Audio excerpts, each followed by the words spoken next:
You cannot just focus on one testament. For example, some Hebrew Israelites, not all, but some Hebrew Israelites mostly focus on the New Testament and will say things like salvation is only for them and no one else. Now, don't get me wrong, it's a lot of things that they say is true, but that part is not.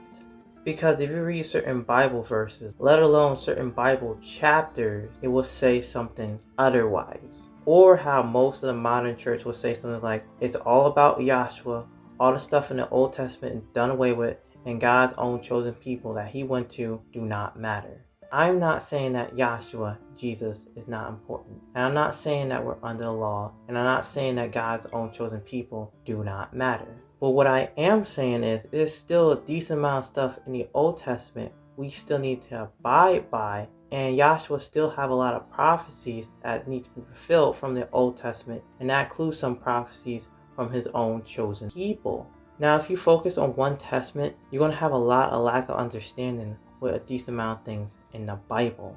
Here's the thing, I was like this. When I was a babe in my walk, I specifically only focused on the New Testament and never the Old Testament.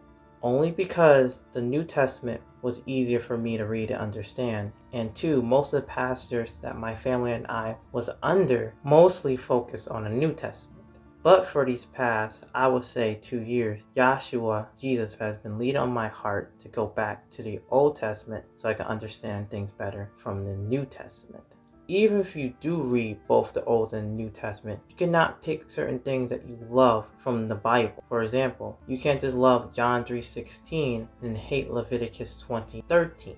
What I'm trying to say is please don't focus on just one testament, and please focus on both the Old and New Testament so you can have a greater understanding of him and his word.